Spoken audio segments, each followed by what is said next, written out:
Ladies and gentlemen, my name is Hamza, and today I'm here to talk about Ben Shapiro's latest meltdown about the new Superman film. So, before I start off, if you haven't seen the film, this video is going to contain a few spoilers about the film. So, I suggest you go watch the film before watching this video. It's a great film. Ever since the film came out, it sparked quite a bit, quite a bit of outrage amongst the Zionist crowd. They were calling for the cancellation of the film. They were calling the film anti-Semitic. They were calling James Gunn. They were calling Superman anti-Semitic. They were saying it's anti-Israel, but I mean, let's get into it.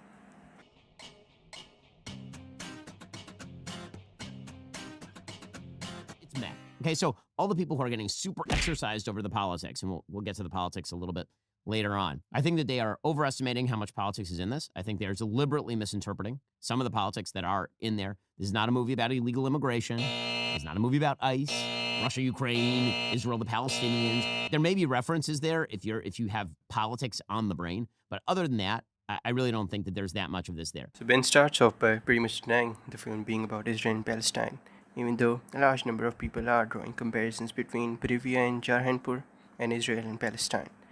So there must be some truth that's leading people to believe that the film is about Israel and Palestine.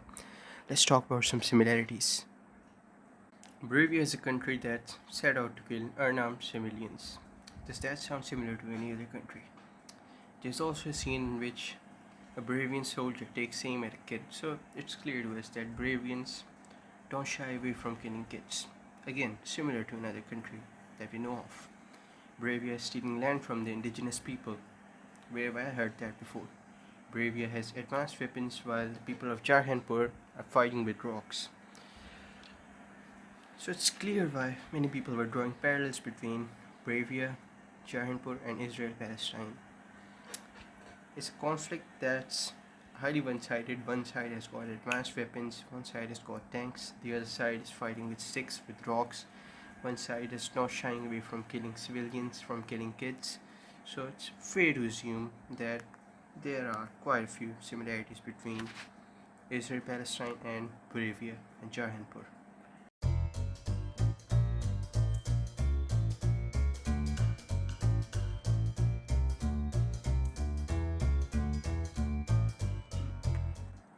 Now, if Ben truly believes the film isn't about Israel and Palestine, you'd expect him not to talk about Israel and Palestine in a large portion of his video, but that's not what he does, or is it?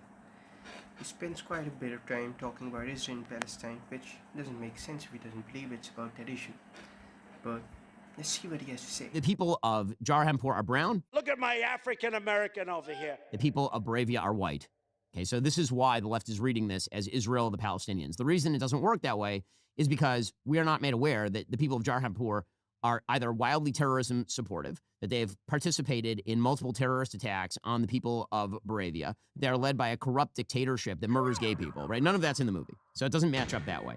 And the idea that Bolivia is Israel in this iteration, like a longtime U.S. ally that's randomly invading countries for territorial gain, that does not match up to any of the facts on the ground that we know of at all. Ben goes on a racist rant and calls Palestinian leaders dictators. He calls Palestinians terrorists. He cries about Palestinians not being pro-LGBT, which firstly makes no sense. If someone doesn't agree with your values, you don't just go out and kill them. And I mean, this clearly shows his anti-Islam or Islamophobic sentiments, which it's obviously has them. He is a Zionist.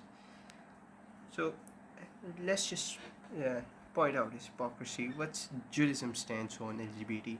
Traditionally, in classical Jewish law, the punishment for male intercourse.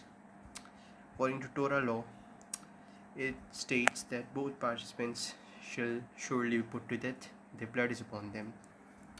It also calls for the stoning of people participating in said action, and that was the punishment for male participation. Now, for female acts, there is no capital punishment, but it's still prohibited under Judaism laws. So, for him to take a dig at Muslims for not being pro-LGBT, that's just hypocritical of Ben Shapiro. But let's move on.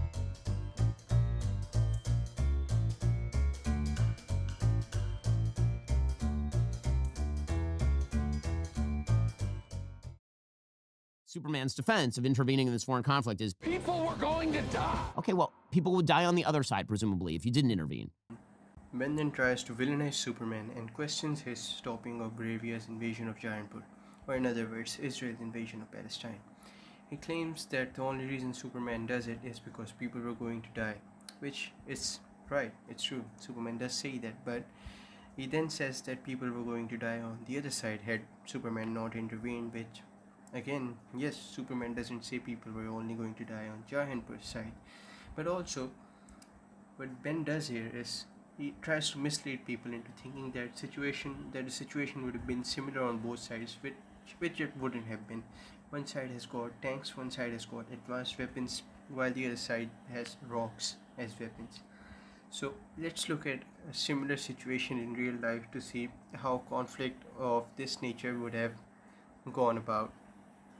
So the conflict we're obviously going to talk about is Israel and Palestine. So in 2023, according to reports, about 330 something IDF soldiers, or IDF terrorists as I should say, died. And in the same year, reportedly 4,461 Palestinian children were killed. Not soldiers, not adults, children. So the ratio now becomes 1 IDF terrorist to 13 Palestinian children. So for every 1 IDF terrorist that dies, 13 Palestinian children are killed. Not Palestinian adults, but children. So for him to try to paint the situation as being similar on both sides, it's just plain misleading.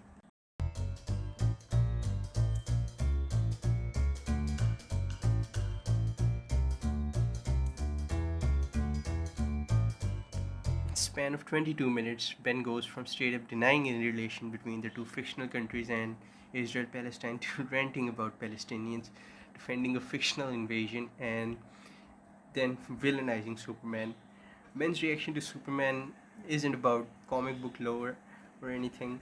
It's mainly about what the story says about real life. He may deny, but his response says more than what his words ever could. Anyways, I'm Hamza, and thank you for watching this video.